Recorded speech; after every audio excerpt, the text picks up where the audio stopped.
Hello, welcome. I'm going to kick off because I know it's a beautiful sunny evening and literally everyone would rather be somewhere else. But I want to get going. If anyone doesn't know me, I'm Alastair Reid. I'm Chair of Governors of Swiss Gardens and Primary School, and also helped found FAST, which was a group that's been looking at lack of school places in Shoreham for the last 7 years or so. So yes.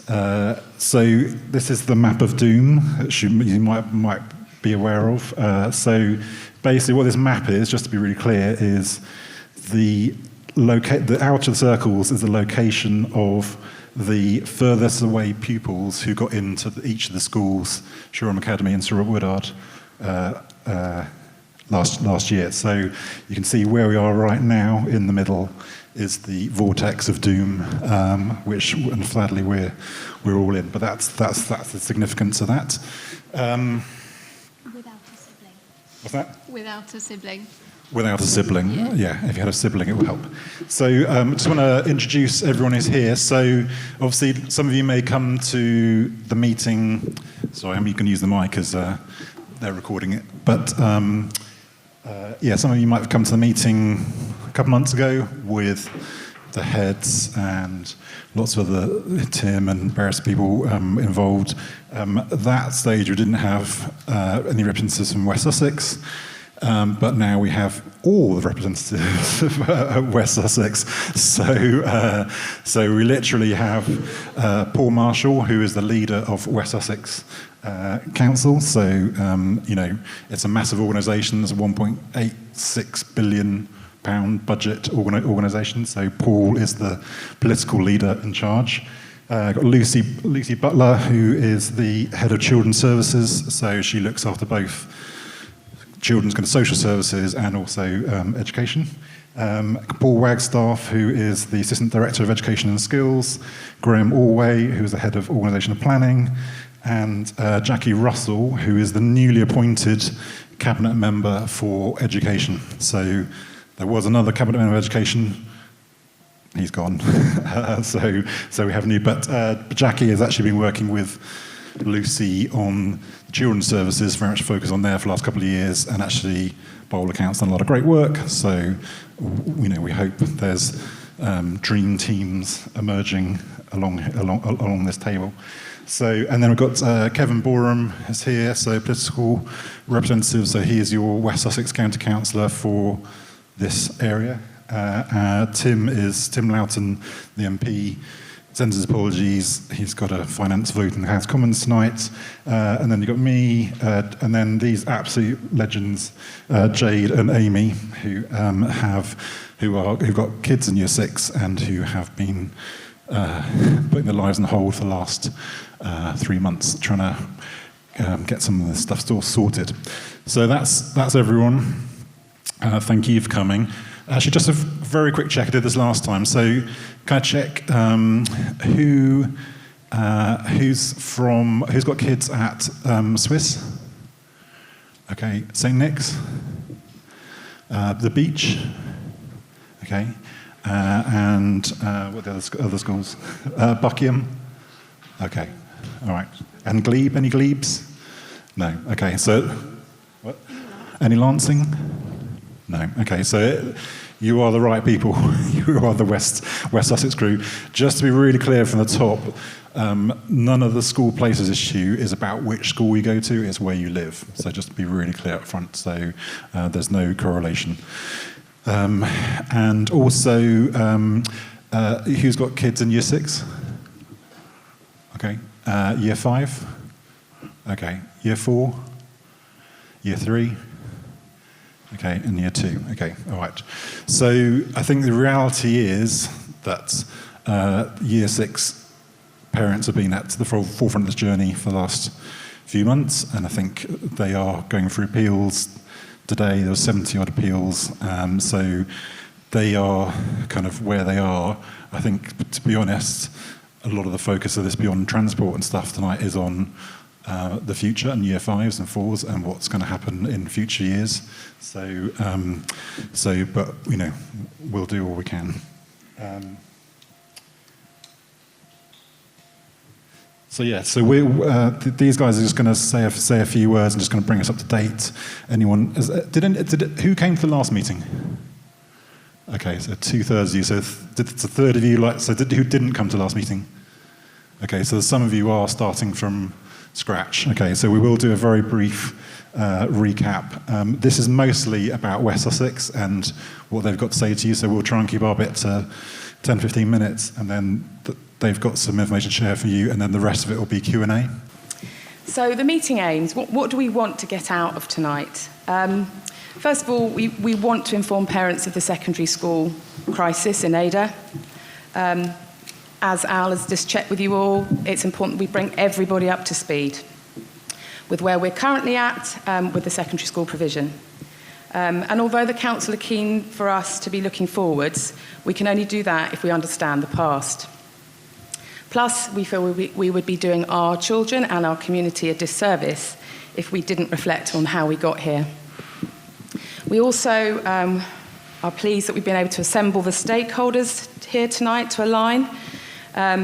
Since we found out the shock news in March, it's the first time I think that we've had all of the key players in the room together. And ultimately, I think it's really important that we remember the reason that we're here is that everybody wants the same outcome for our children and the children of Ada. To achieve this, we need to work together. We obviously want to give advice to the parents next year, the Year 5 parents, and the council will be presenting on this shortly. And we also want to strengthen our campaign and support group. For us, our kids are starting school in September 23, and they're going to St Andrews, and we've accepted that this is nothing can be done about this. But why are we still doing this stuff?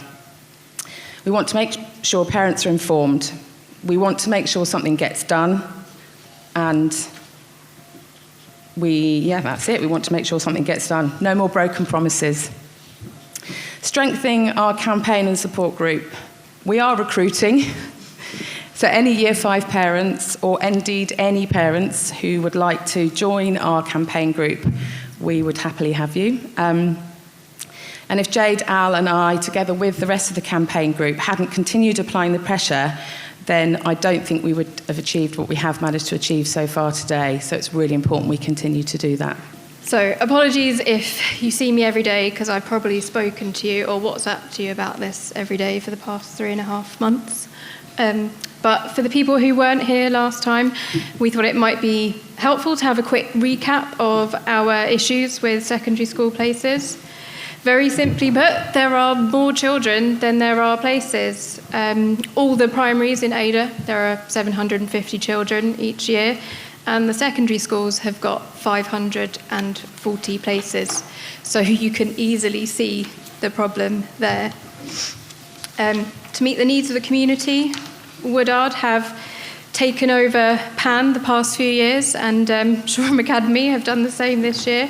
And it's kind of meant that real pain of the problem was hidden. It was definitely known about. We'll get to that, but it was hidden. FAST was established in 2016, who revealed it and raised awareness. But over these past 7 years, 8 years, promises have been made from all parties that it will be okay. I'm paraphrasing here, but that's essentially the message that we were even given when we were viewing schools in October last year. And then we are where we are now. There's 55 children in Ada that didn't get any of their preferences. Not their first, not their second, not their third.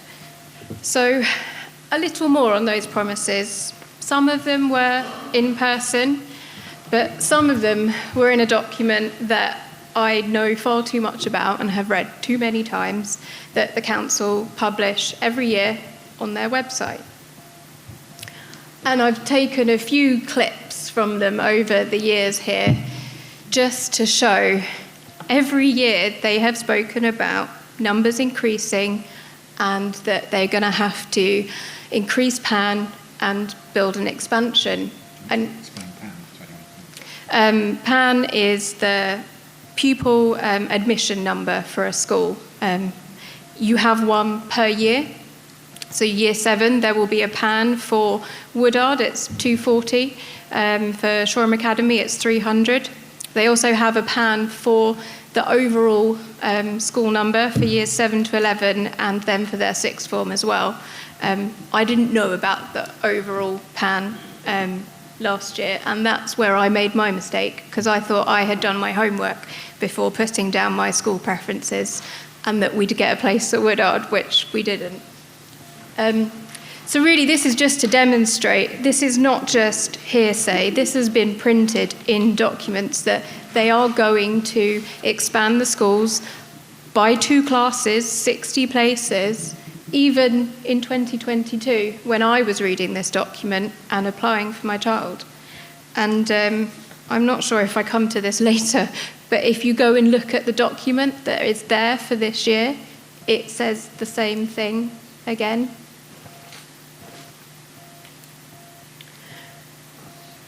This is a very low quality clip, which bugs me, but it's really important to hear if you can't even see it that well. It's a BBC news piece from 5 years ago, 2018.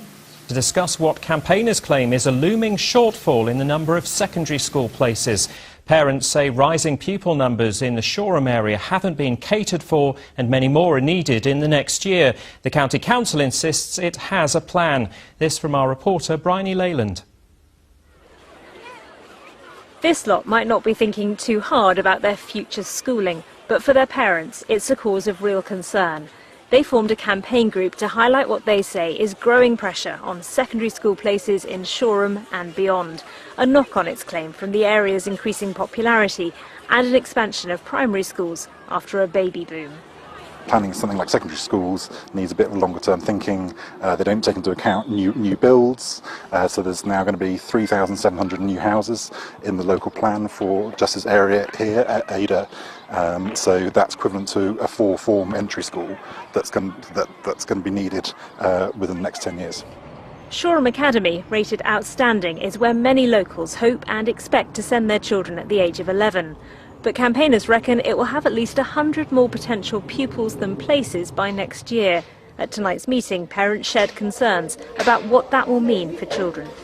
How much does it matter having a local school? For us, we really would like them to stay local. I mean, walking to school every day is fantastic for their health and their well-being. West Sussex County Council says it does have a long-term plan and there will be sufficient places for children of secondary school age. The local MP says he agrees. Shoreham Academy, which serves Shoreham and beyond, is an outstanding rated school and not surprisingly has been oversubscribed for some years. But there are at least 6 other schools within a few miles of Shoreham which children from Shoreham have traditionally gone to for many, many years. And many of those schools have got vacancies. So the last thing that the heads of those schools want is yet another secondary school starting up when we've actually got spare capacity. Campaigners say parents need more information and a full debate about schooling options as they look to the future. Well, there were around 100 parents at tonight's meeting, which has just finished, here to find out more about school places. There were head teachers here, some from schools which are further afield and have capacity, to explain what they can offer. West Sussex County Council were not here. They're hosting their own meeting in 2 weeks' time, and they can expect that parents will have plenty of questions for them then. Alan. Bryony Leyland, thank you. So I think that further school was Woodard, if I remember rightly, who no longer has capacity for our children. And the next school that we've been given is, give or take, 6 miles from my house, maybe a bit further from some others here. Bit of deja vu, same room, same place, same council, same lovely Al. Amy's going to give us a bit of an update on what's happened since our last meeting here. It's not all doom and gloom. We have got lots to be proud of and what we've achieved.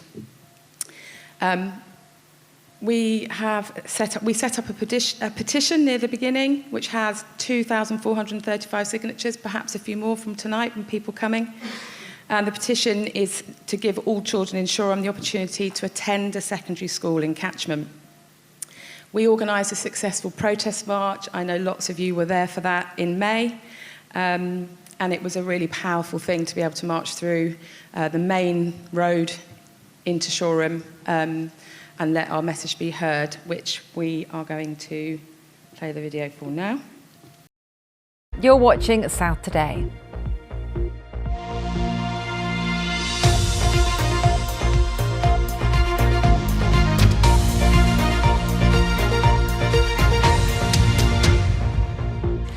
Angry families have marched through Shoreham this weekend in protest at the council's failure to find dozens of children places in their local secondary schools. Roughly 60 in Shoreham or in Adur didn't get any of their 3 secondary school places. None of us should have to be here today. Families making a stand after dozens of pupils in Shoreham didn't get their first, second or third choice of secondary school. It's been such a stressful time. Seeing our children, it's had a massive toll on them. They don't know where they're going to school in September. Many of the children were offered a school in Worthing, 6 miles away, which they'd never visited. We now just feel completely let down by West Sussex County Council, really disappointed, and we really, really want to fight for our children and the future children in Shoreham. There's been a rise in secondary applications in West Sussex by nearly 200 pupils to more than 9,000. But parents and politicians say the council knew that 7 years ago when this cohort started primary school. Their predictions on numbers should have been much better, and there were ways that they could have increased the amount of places available to local children at the local secondary schools, and they failed to do that. The council told us, "We appreciate the strength of feeling and frustration. We'll be working with schools to identify potential solutions and whether additional places are needed in future years." The parents now face a wait for the result of their appeals. So, since the protest march, the good news is that St Andrews have had another Ofsted and they got good. So they went from inadequate to good. So for kids going there this year, that's obviously good news for us. We've had some really positive engagement from West Sussex County Council, who finally acknowledged us. And since coming on board in May, both Paul Marshall and Lucy Butler have come at it with a solution-focused, empathetic nature, and they've been very keen to work with us on this. We've also had an apology, which we feel is definitely a step in the right direction. And progress and change can't happen until it's recognised that there is a problem. An independent review has been commissioned by Lucy, and it's currently underway. And the person carrying out that review is speaking to all the key stakeholders to find out who, what, how, why, and when this happened. I think the results from that review will be known by the end of term at the earliest.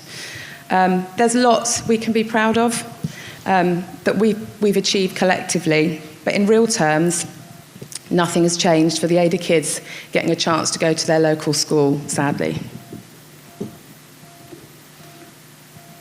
So, yeah, very quickly, I'm just going to talk about the appeals, and I think we'll then pass over to you guys. So, yeah, the Shoreham Academy appeals have been taking place this week, and the Robert Woodard appeals will be happening mid-July, towards the end of term. This means that many children are still in limbo. It's been 3.5 months since we found out that we didn't get any of our preferences. Transition day is July the 5th, when all of the children from the primaries go and visit their secondary school. Some won't have even had their appeal, and certainly won't have heard about their appeal until the penultimate day of the school year. So we won't find out until the summer holidays. Their final term at primary school is now going to be tainted with this, sadly. And it has been pretty tough. Let's see. Appealing was pretty much the only advice we were given at the beginning. And despite many of us not really knowing anything about the appeals process, and in the absence of having anything else that we feel we could do at the time, lots of parents and carers lodged their appeals. Not surprisingly, there were a way higher than usual number of appeals this year. I know for Woodard it's over 70. We had our appeal for Shoreham Academy for my son yesterday, and this is entirely just my experience. I don't want to put anyone else off this experience. It was pretty daunting and intense, and although I fully appreciate that every child has a unique case, having spoken to lots of parents, there are some that sound like their kids are way more deserving of a place at their local school than perhaps we feel like our child is. However, every parent still has that huge responsibility of putting forward their case for their child to attend that school. We spent countless hours trawling through policies, documents, the school website, putting together our justification as to why our child deserves a chance to go there. And for us, sadly, it felt a bit like it wasn't a waste of time, but there was no chance. We knew that there was no chance going into that meeting. The school is already over capacity. It's bursting at the seams. Class sizes are already too big. Shared spaces are crammed and resources are being stretched. But at the end of the day, we were doing it for our son, Ollie.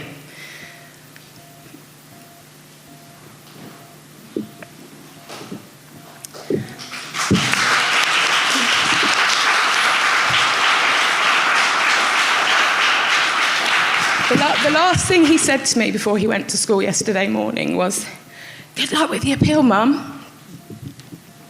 And the first thing he said when he got home from school was, "How did the appeal go, Mum?" I told him, "Ols, we were never going to get a place. I know we're only 1.5 miles down the road, and it's our nearest school, but it's still too far away." And that got me angry all over again. How could Shoreham Academy never really have been an option for us? Why did we just accept our fate years ago when we realised that this was the case? Our children do deserve the opportunity to be able to go to a school in their local community, and I hope that from working together with you guys, we can move forward and find that solution. Thank you. My name's Paul Marshall. I'm the leader for West Sussex County Council and have been so since 2020. It's quite painful, to be honest, sitting at this table and hearing reports from 2016 and hearing the same issues, despite the fact that between Amy, Jade and Alastair have been bouncing this issue constantly for all those years. And I want to just say a huge thank you to you and the people who are supporting you and recognise that this is a really emotive issue and quite a challenging one. It's not about school places. It's about your children, your young people, and moving on to their education.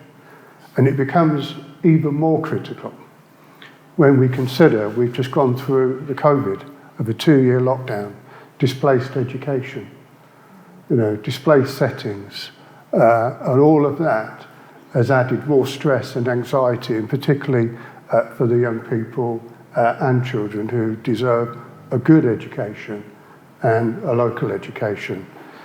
For me, got involved a couple of months ago, and it was a shock to see such a big cohort of one group of young people who were being asked to go to a school displaced elsewhere. And I chose, as the leader of West Sussex Council, to want to come and engage and to be able to listen at first hand your views, which were represented by Jade, Amy and Alastair. And it was hard sitting there listening to, the issues that actually our own data, our own planning, it wasn't a set of numbers which Jade and Amy and Alastair had looked and done their own interpretation. They were drawing from our own planning places document that said this issue is going to occur and it's going to occur again and it will occur again. And we knew this some time ago. And that obviously makes it really sort of difficult to recognise that we failed to put that education provision into place for you to give those choices. I think there are other elements as well about how we communicate to you what your choices are and what's available. And I think we probably tend to have managed it, that we said, that school entry is coming up, you've got 3 places, choose those 3 places, submit that. And then, of course, what would happen is you would hear that. I'm a parent, I've got 2 daughters, so I did go through that process. They didn't get the school they wanted either. And I did an appeal sometime, they're older now, they're, mid-20s. And I recognise that. But I myself didn't realise the significance of that school entry profile and process that was there. And I think there's a degree around we need to better inform at a much earlier stage what the realistic choices are. We really thank Sir Robert Woodard and Shoreham Academy in particular, for working with our planning places to try and help resolve some of this issue. We have set aside funding if that opportunity comes, and that's been done and agreed, and I think we shared that with you. But it's disappointing and it's embarrassing to hear those same narrative being repeated year after year after year. So the opportunity, and that's why I personally have sort of engaged in this, and Lucy and Jackie, in terms of this, is obviously taking that role on. Jackie's been running children's social care for the last over 3 years. So she's not new to children and young people, very far from it. So it was a good opportunity to do that. We felt also we needed to understand why did we not do what we said was going to happen. What are the issues around this year and what mitigation could we do for 2023, which, as you know, the only choice is appeals at this stage, and what we're going to do for 2024. And if that continues, how do we sort of mitigate that?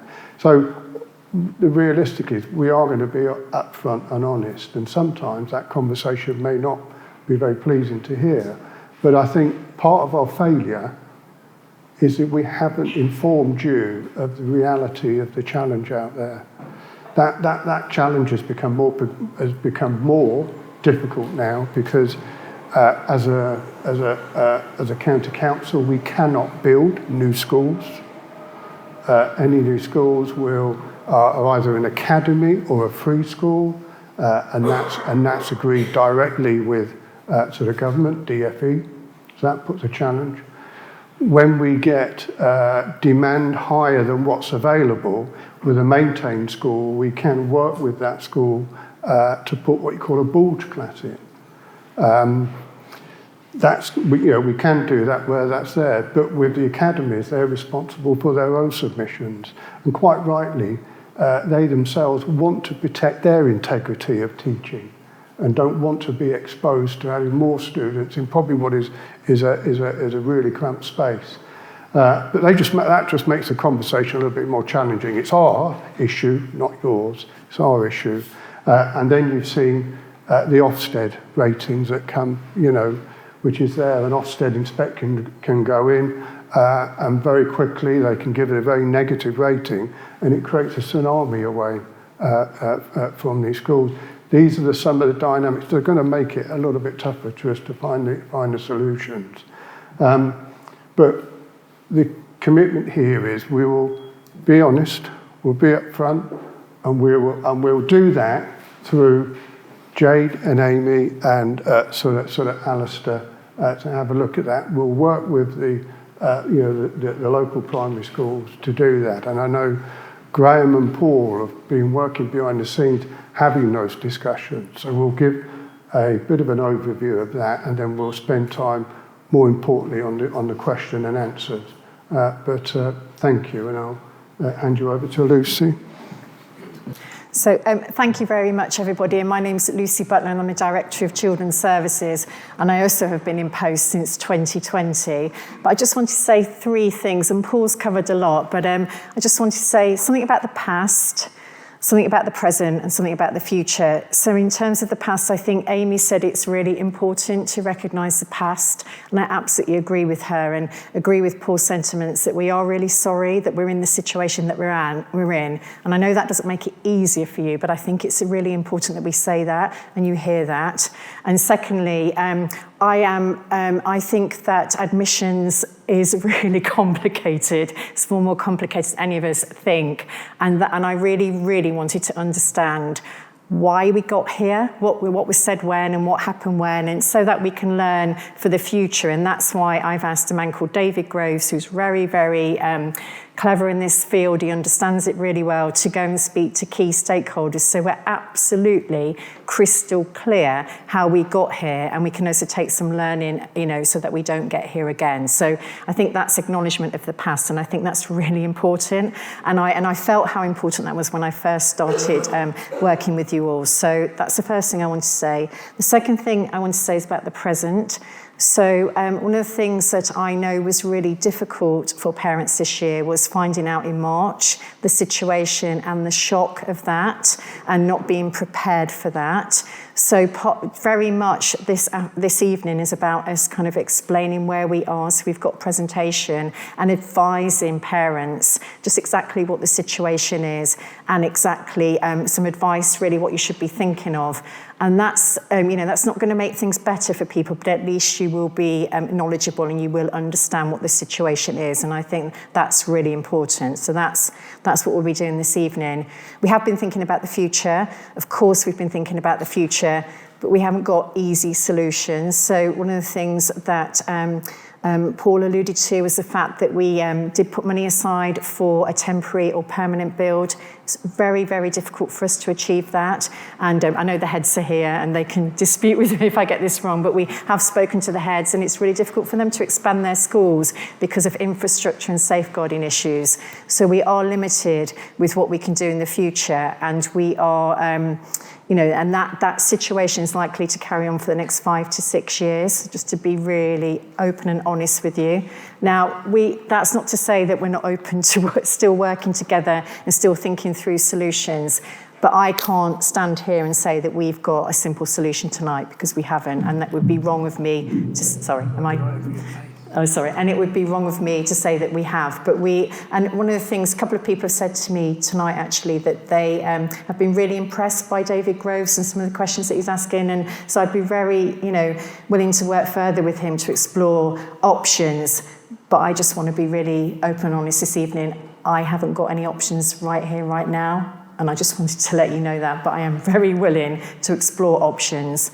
I can honestly say that. So I think what we'll do is we'll move on to the presentation, because we did really want to talk through where we are.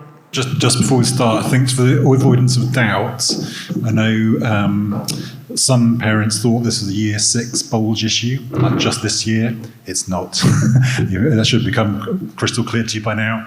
So there will be more kids who need places next year than this year, and that trend continues for the next few years. And if anything at the moment looks like there'll be less places, or the same or less, basically. So it will be, as it stands at the moment, these guys will fill you in more, but it will be potentially as bad, if not worse, than this year.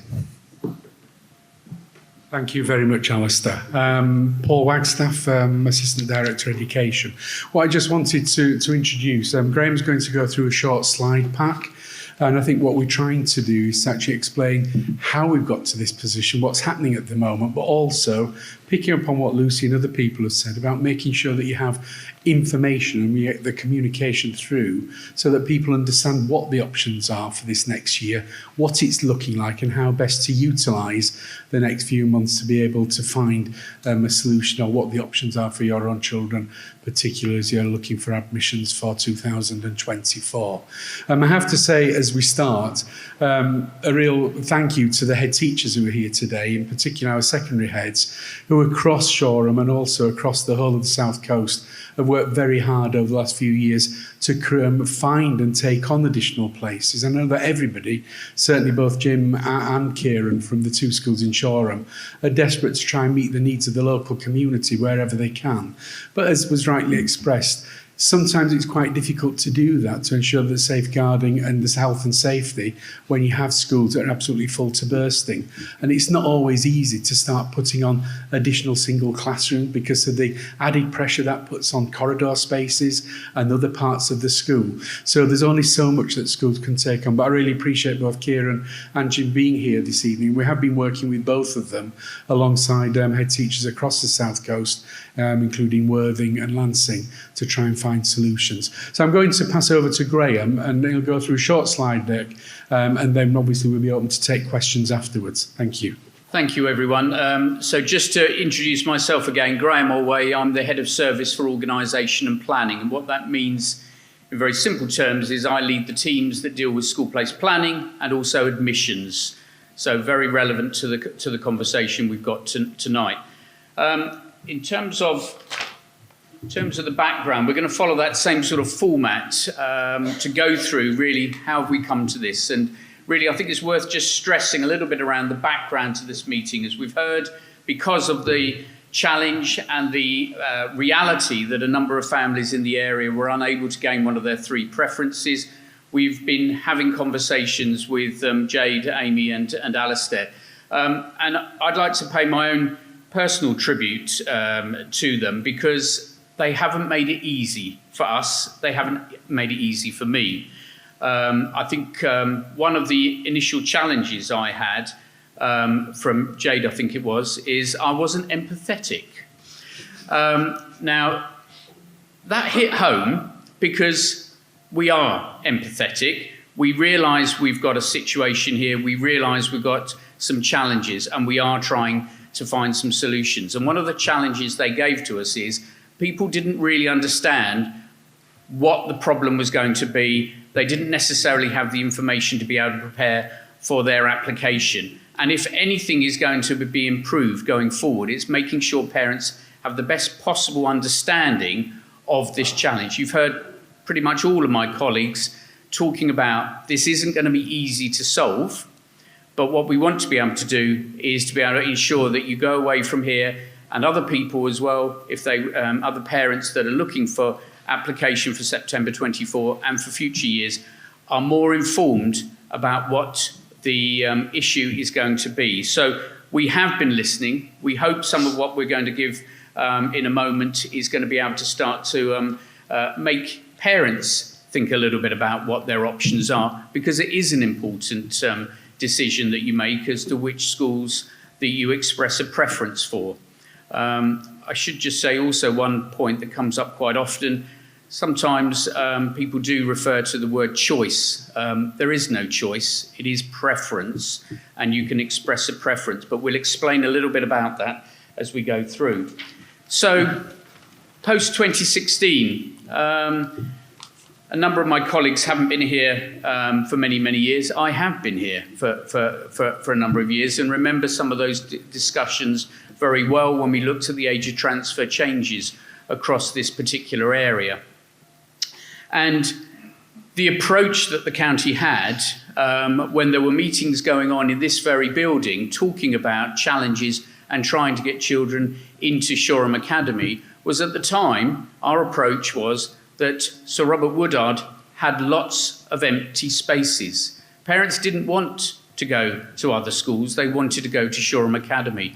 And the county's approach has been that we were working with the leadership and the Academy Trust of Sir Robert Woodard to fill up the places that were there. They have been filling. They've been a very successful school, as is Shoreham Academy and others in the area. And obviously what we've got a situation at the moment is there are many, many more families that are wanting to apply for both of those schools than we have been allowing for in previous years. And so we have been looking at how we could try to find extra places, more of that in a moment. We have been trying to talk about a permanent expansion.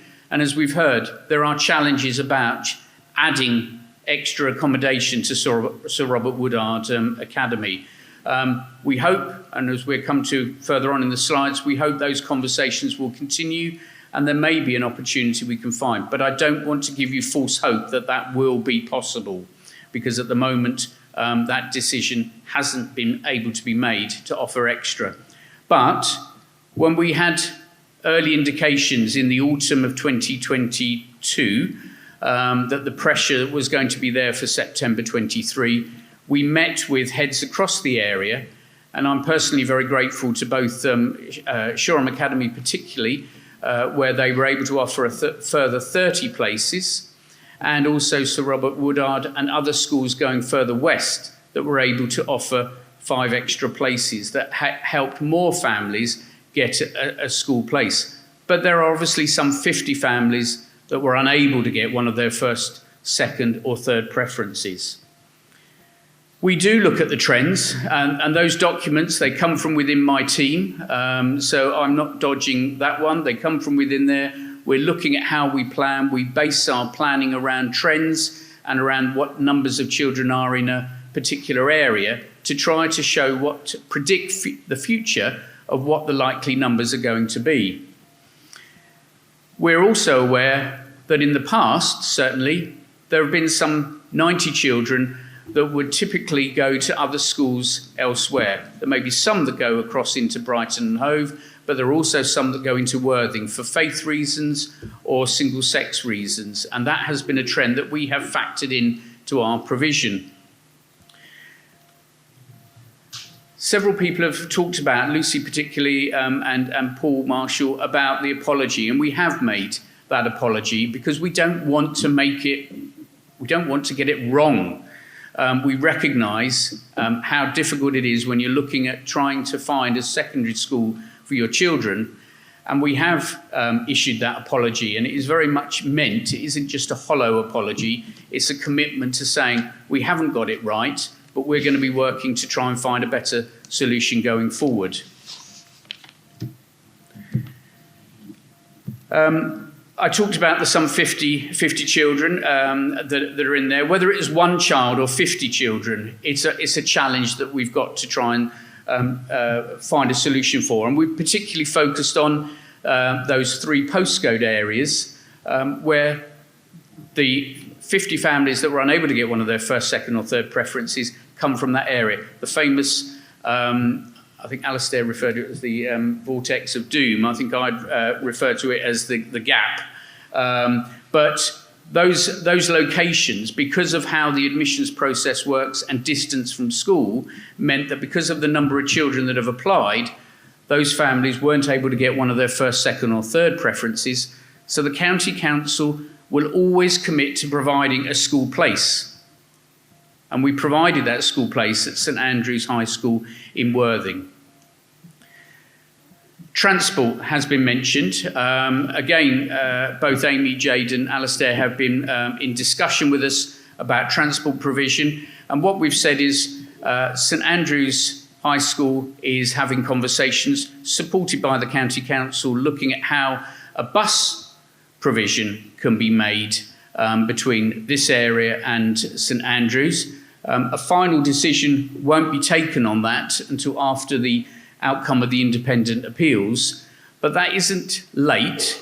We wouldn't normally make arrangements for transport provision until the summer anyway, because we would need to ensure where we've got all the appeals having been heard and we know who's going where, so the routes and the planning can go into that.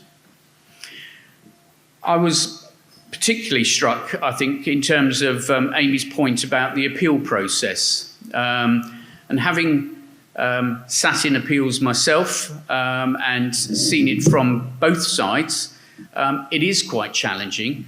And the advice that I've given both Amy and Jade and anyone else is, and it isn't a golden ticket to get in, but when you're making an independent appeal, this is a panel of people that are not connected in any way with the County Council. They're not connected in any way with the Academy Trust. They can make a decision to admit one, all, or some of those children, or even none. And the advice that we would always give is that when you're making that application, please focus on what it is about that particular school, that your child needs to go to that school and to no other school. If you can focus in on that, rather than, as some families often do, is say, well, I don't want my child to go here and I don't want my child to go there. The panel needs to understand what is it about your child's situation that means that they are going to accept that there is an impact upon the children that have already been admitted, but the needs of your child or other children are such that they can go in over and above. And they do admit some children, but there's no algorithm for doing so. It's very much based on individual circumstances. So for 24, that's a little bit about where we've been, where we are at the current time, looking ahead. And again, we've been working with Amy, Jade and with Alastair about that. The stark facts are, at the current time, there are 300 places going to be available at Shoreham Academy and 240 at Sir Robert Woodard Academy. But we know that there will be more children than 540 potentially seeking places there, because schools with the popularity of both of those will attract families from quite a wide area, not just from the local area. And so when families apply, and there are more than 300 or more than 240, both schools are academies. In some respects, it's not a relevant factor to it. It's relevant in some respect. But the relevance is that when schools receive more applications, they have to consider them against their published admissions policy. And that has to be determining which are the top 300 children in accordance with the admissions policy to get into Shoreham Academy, and which are the top 240 that will get into Sir Robert Woodard Academy. So we've said it there. We do expect both schools to be oversubscribed with applications in 2024. We're certainly not holding that back. So just to be really clear, that's 30 less across the two schools in this year. I wasn't going to mention that, right, but yes, that is the reality at the moment. It's actually a bit more, because they've taken 5 extra at Woodard as well. 35. I think I do refer to 35 somewhere here as we go through, but we're going to give warts and all on this. We're not wanting to sort of gloss over this in any way. The other advice that we had from talking with Amy, Jade and Alastair is very much around asking and suggesting, it's not our instruction to do so, but suggesting that parents may wish to look broader than just Shoreham Academy and Sir Robert Woodard. They can look further east towards Brighton and Hove. We know some families do apply across into Brighton and Hove. We've been in contact with Brighton and Hove admissions, and they're very clear that families may wish to apply to schools there. They also may want to look at schools such as Stenning Grammar, where there has been a historical flow of families from this area in the past, up to Stenning Grammar, across to Worthing and Brighton and Hove, as I said. But importantly, I'd like to focus on that last bullet point there. Discussions will continue with both schools. We're not just coming along this evening and saying, that's it, that's how the numbers are. We want to continue to have conversations. We want to find out, is there an opportunity to create additional places at one or both of those schools? So at the current time, again, as we've said there, we are not expecting either school to admit above the published admission number, but we will continue to have conversations, because that was the case last year, and Shoreham Academy reflected on it and felt able to offer 30 extra places to meet the demand, and Shoreham and Sir Robert Woodard offered 5 extra places there, along with other schools in Worthing that also offered 5 extra. That's the 35. But so this is, and this is the bit really where we're wanting to try and help, to try and steer, to try and guide you to do the best possible thought behind the process. It is complicated, the admissions process. So we're saying, and I do apologise if this comes across as a little bit, obvious, but I think it's important to state, please read carefully the published admission information that's available on admissions. It's very comprehensive. There is a lot of information there, and we'll come to a bit later. There's an opportunity for asking for some further advice. Please do attend the open days or the evening events that schools across the area are holding. Again, some parents have said, well, we weren't expecting to look at a school in Worthing, so we never went to have a look at the open evening there. So we're going to give you the dates of those. The schools would very much like you to come and hear what's going on. So rather than applying possibly for some people without having seen all of the schools they express a preference, please go and see them. Talk to the head teachers there. Talk to the head teachers of your existing primary schools. They can help with some of that discussion. Review the admissions policy for oversubscription. That's that bit around. Whatever the number we secure at any of these schools, whether it's 300, 330 or whatever, if there are more applications than that, they won't be able to take everybody. And so there is a criteria for deciding where people might rank on that process. So it isn't just a case of names are picked at random. There's a correct process that is followed. Also consider how your child will travel to those particular schools. Some families look at a school for a particular reason because of after-school care, other activities, family links with it, whatever. But also, how is your child going to get to that school? And on the admissions website, there is information about past numbers there. And you'll have seen that a number of people in the room have done some very careful research looking back at that. But it's there, it's not hidden, but it's there saying the numbers that have gone into the school in recent time, the numbers of families that have appealed, and the likely success rate that is there. And it will show you the number of children that will have got in. And importantly, more than almost anything else, please get your application in on time. If you do not meet the deadline for applications, you're immediately at a lower priority than those that have got their application in on time. We can't stress that enough, and I think that's with the help of the primary schools to try to ensure that all their families get their application in. What's the average success rate for appeals?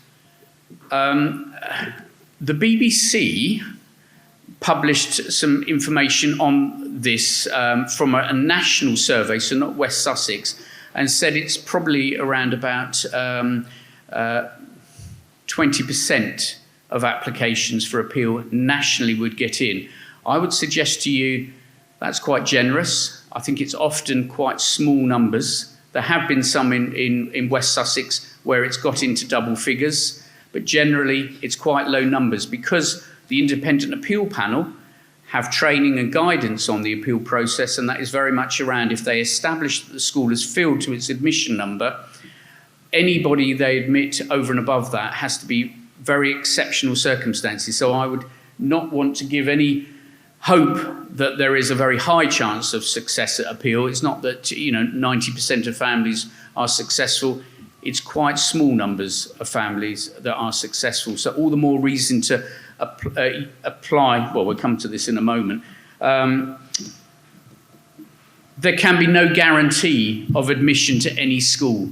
We state that in our admission booklet. It's been in there for a number of years. We have to say that because you can apply to a school, and obviously, again, if there are more applications than places, there is no possibility to have certainty about getting in. I've talked about the preferences are considered against the admissions policy, and importantly, the admissions process that the county council, academies, voluntary aided schools follow is a national admissions code. This isn't something that's been dreamt up by me or West Sussex County Council. We have to follow a national code in terms of the process, in terms of admission dates and the arrangements that are followed. It doesn't come out very clearly on there, but if you were to Google secondary school places West Sussex, there's a very comprehensive set of information on the website that you'd be able to state. My last point on there, parents may state up to 3 preferences, and we do encourage families to state at least 1 preference for their local school, as the majority do secure a place. We have had it raised to us, could we not have more preferences? And we've been given the example, some of the London boroughs have up to 6 preferences. We've taken legal advice on that. The legal advice we've had is we've been operating 3 preferences for many, many, many years, as do many other authorities. We don't see any benefit that will be gained, because to give 6 preferences, some of those other schools are going to be much, much further afield, and we feel it would give even more false hope to families. So 3 preferences is what we've been running for many, many years, and what we have often been able to say is the 3 preferences, the vast majority obviously get one of their first, second or third, but for those families that don't get one of those, it's painful, and we do understand that, and we're trying to obviously try and reduce the number that don't get their preference. A little bit of information, I'm sure many of you will be aware, but we put on there some of the schools that surround this particular area. It's not going to be particularly helpful to identify where you are, but one point I would say, the reference to Stenning Grammar there, Stenning Grammar admit their Year 7 children to somewhere called Rock Road, which is in Storrington. So at the moment, if you are looking at Stenning Grammar, please do be aware, and this isn't a negative to Stenning Grammar, but we have to ensure we're making it very clear where parents would need to consider and how you would get there to those particular schools. But you'll see there are a lot of schools in the immediate area. Does everyone know where Storrington is? No. It's 40 minutes away, other side of Washington, Peterborough. West of the A24 on the map there. We've put some dates down of the secondary school open evenings, or the dates. Some of those schools, you'll see that many of them are on different days. We've spoken with the schools to try and ensure that they have a separate date, because some families may want to go to different schools and they may be on the same date. But where that is the case, that's often as a result of local arrangements that the schools make. If the secondaries are able to all find different dates, that will be helpful. But similarly, any parent that wanted to make a separate contact with a secondary school, I'm sure the secondary schools will be happy to have a separate conversation. But we would, again, encourage parents to go to have a look at those schools. Key timescales. As I said, this is a national admissions process. These are dates that are set nationally. It's, again, not from West Sussex. These are dates that we have to comply with. So for 2024 admission, the process starts in September, almost straight away, 3rd of September 23. The closing date, 31st of October. And then in the time between the 31st of October and when parents are informed on the 1st of March, the forms are considered, the online process is considered. We look at how the applications are ranked. We're in discussion with other authorities. We're having conversations with schools about whether there is an opportunity to secure some extra places, as I've talked about. And parents will be notified on the 1st of March 2024. Schools, primary schools, are notified in advance of that date. And as we put there, if unsuccessful with an application, families may wish to consider an independent appeal in the period May to July. Almost there, you'll be pleased to know. Other useful information, we've had talk about the transition day, the 5th of July. Our encouragement is that whilst you may well be going through the appeal process, or even in a future year, if that was the case, we would encourage you for your child to go to that transition day to the school they've been allocated. Some families obviously move into an area late, some families over the summer, some even in the autumn term. And so those will also not necessarily have had the benefit of a transition day when they start at their school. But we do encourage that to happen. The transport policy, we've talked a little bit about that and the arrangements for St Andrews. And then importantly, there is an admissions email that for the South office here, and I would certainly encourage you to contact that if you've got any inquiries. The team that deal with that, excuse me, are very aware of the emotions that families go through, and will be able to help give you some information about that. There's no magic answer, but at least you can ask questions of them. That's the conclusion of my input. We've said that we'd like to get to some questions. We certainly would. If Alastair's got anything else to say, otherwise, shall we take our seats, Alastair, for the microphones? Yeah, take a seat. I mean, just one very obvious question from the start. So, in your planning for school places document last year, you said there would be 2 extra form places, 60 places at Sir Robert Woodard, and that's been hinted at over the years. And also, we know in 2018 you commissioned architect's plans for expansion at Shoreham Academy. I guess the sort of $1 million question is, why haven't either of those things happened?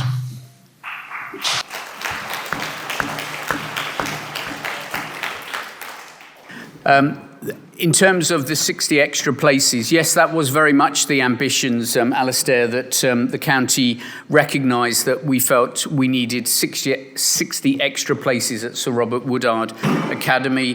From our point of view, that would equalise the provision, 10 forms of entry, 300 places at Shoreham Academy, 10 forms of entry, 300 places at entry point for Sir Robert Woodard Academy.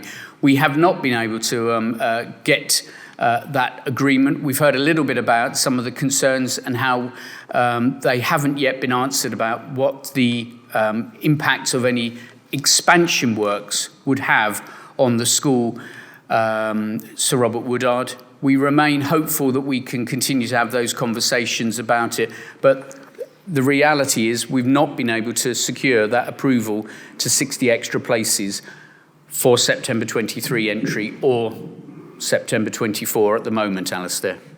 Yeah, I mean, it's really blunter than that. Like, as my understanding is, it's definitely not going to happen for 2024, and probably not even beyond that.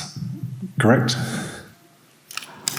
I don't think we can ever say never, but it's that's why the slides have made it very clear that we feel the situation is going to be very challenging. We're making a very clear point that we see at the moment there are only 300 places being offered at Shoreham Academy and 240 being offered at Sir Robert Woodard for September 24 entry. We will I have to keep saying, because it is something we want to do. We want to continue to have conversations with Sir Robert Woodard about how we may be able to achieve extra places there. There has been some work looking at that, but at the current time, and as we've stated, there is no agreement for extra places at Sir Robert Woodard. And the 2018 architect's plans for Shoreham Academy in Middle Road? There have been studies that have been undertaken about looking at Middle Road, which some people in the area will be aware of, was a former site, I think, long ago, that the former King's Manor School had. There is an option of looking at, could we create additional capacity on the Middle Road site that could in some way, with the agreement of the school, the leadership team, the head teacher, the Academy Trust, offer the ability to move some children onto that Middle Road site and thereby create additional places within the existing site. That hasn't yet been resolved. And I think even if we were to press a button today, we would not have that there for September 24. I think, which again is why we've had to be very clear. We do not see more than 300 places for 24 at Shoreham Academy and 240 at Sir Robert Woodard. Yeah, just picking up on that as well, it doesn't mean that we're not exploring this with the schools, but it will be a longer term solution, because any kind of building development needs very careful engagement with the schools, and we are open, and I think Councillor Marshall Paul Marshall has said that we have funding available. It's just now that discussion about a longer term solution and whether the schools or the trusts are able to take that on. So we will be still exploring that, but it won't be a solution for 2024 or even 2025, because we know how long it takes to start that process and to complete a building. Okay. And Stenning, do you want to give us an update on Stenning? The update on Stenning I would give is that Stenning is operating currently over 3 sites. They are in discussion with the Department for Education about a complete rebuild of their school that may be on the shooting field site. The admission number for Stenning Grammar was 390 historically. Last year they reduced it to 360. The County Council did not agree with that decision. We have asked them to reconsider and to go back up to 390, and they have agreed to go back up to 390 for September 24 entry. So potentially there are another 30 places at Stenning, but it's at Storrington. So, yeah, okay. Shall I throw it open, or the heads want to say anything? I'm happy to answer a question. Jim? Okay, all right. So SRWA Woodard and Shoreham Academy heads and Chairman of Governors here as well. And Packer. And Packer, sorry. Sorry, so Packer, if you don't know, Portslade, Aldridge, Community Academy. There you go.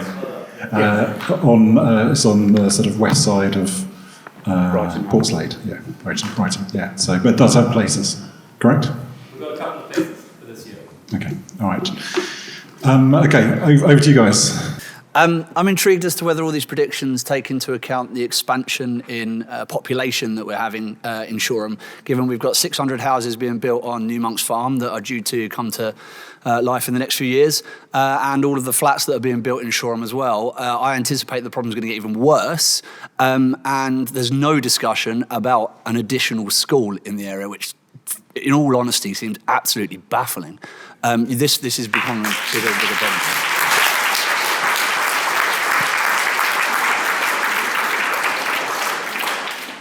The gentleman's point is very much around, are we going to have more of a pressure because of anticipated housing? The housing that is already secured planning permission and is in the local plan for the district is included within our projections. Housing that has yet to secure entry into the local plan or yet to secure a planning approval has not been factored in, because that is an unknown at the moment. Our expectation is that there is not a need for an additional secondary school.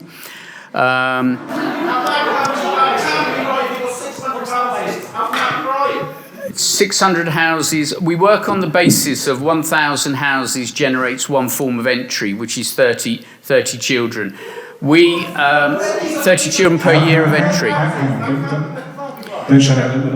So, in terms of the overall provision, we have secured a primary school site over towards New Monk's Farm for a primary provision. That hasn't yet been needed. We have been in discussions previously. People in the room may be aware there was a previous primary free school, St Clement Free School, that was approved by the DFE. They struggled to find a primary school site in the area, and I'm fairly clear that at the moment to secure an additional secondary school site would be a step too far at the moment. We would rather work with the existing schools to look at meeting the demand at the 2 schools. I mean, to be very clear, because obviously I've been on the history of this, in 2018, we weren't saying there has to be a new school, but we were saying we should have a conversation about a new school, because you're saying there's going to be another 700 pupils needing places within the next 6 years. And the pushback we got at the time was that while there are places still available in some of the schools, like Woodard, whatever, that the chances of getting a new school established is very slim. It's also, where would you put another school? It's quite difficult to find a spot, a location. Yeah, and what was the other thing? So, Yeah, also the other thing about a new school is it would take 5 years to build. So, which is where we kind of slightly didn't follow the logic, because if you have to wait until all the schools are full before you start building a school, then it's too late. When you made the commitments about expansions in your planning for school places, so drawing up architectural designs, etc., did you get agreement from the schools first? And can you also just further clarify why it's taken so long to get anywhere with it? Okay, do you get it? Yes, Yeah. thank you.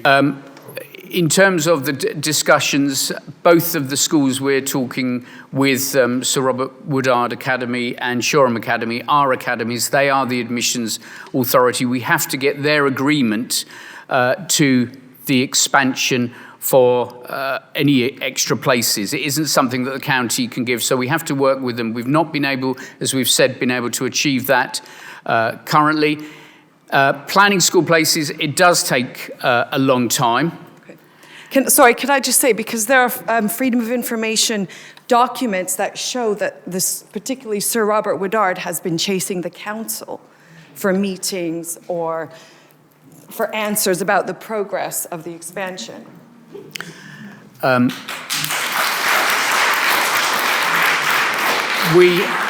don't think there's a situation that we are not meeting with Sir Robert Woodard Academy. We have had conversations fairly recently.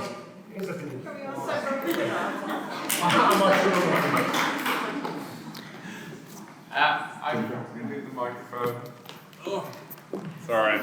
So just to recap, the question was, did they speak to the schools first before they put it in the expansion into the planning document? I'll be careful with what I say tonight. Can you hear me? I'm Kieran Scanlon, the head from SRWA Woodard Academy. I was here, first clip, I was here, sitting there, and there were 798 students at the school at the time, 798. One of my governors is here who will really hold me to account.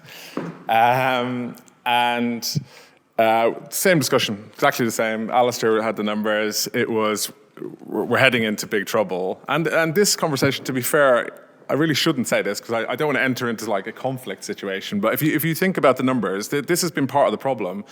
Is that, yes, there are 540 secondary school places, and yes, there are 750 in Adur primary schools. So, yeah, it's not difficult maths. However, we all have to admit that, 90 is the trend for leaving the area to go to Davison's, go to Stenning, go to, St Andrews, quite popular at the time. So there is that. So that gets us up to about 630 by my numbers, which, we're not hitting the 180. 180 spaces not being filled is what triggers a discussion at this level, right? So that we haven't hit those numbers, which is why it hasn't happened legally, just to say that bit. But we went from 780 to 1450 in a very short period of time, including the years of the pandemic, right? So it just happened so quickly.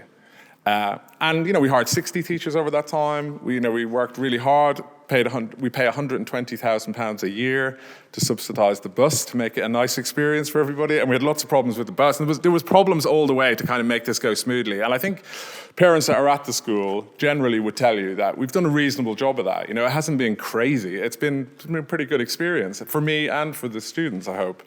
But 120 grand a year for coaches. And so you hear tonight that that's going to be paid for. That's a little bit painful, but it's fine. I get it. And then, Joss will tell you that... Sorry, Kieran, that a dedicated bus for this cohort going to St Andrews has not been agreed. Oh, okay. I hope you get it. And I don't resent the money. It's a lot of money. Well, it's money that's not going into the classroom, right? 120 reduces your classroom size. Every lesson in school costs £3,000. Do the math. It's a big deal in a school, £120,000. But fine, whatever. Joss will tell you that forever, I certainly turned up with a lot of ambition for the school. I think that's fair to say. And there was a nursery on the site. There was discussions about that. And I had the naive, new head teacher vision of an all-through school in Lansing that would just be amazing, and we'd all go for it. And we were hammering at that all the way and said, look, guys, we really believe in all-through education. It's the schooling that I've come from. Woodard is very used to doing that. So let's go for that. So, we'll play along with that. And then, I was a bit naive. The primary school numbers were not perfect in the area, and so that was never going to be agreed. But then I was very keen to expand. Of course we are keen to expand. Why wouldn't we be? Parents that are willing to turn out on a sunny evening, these are the parents and families that you want coming to your school. Of course you do. So, I was very keen on that. And I think that just the speed at which it happened has been difficult. I was always saying yes, yes, yes.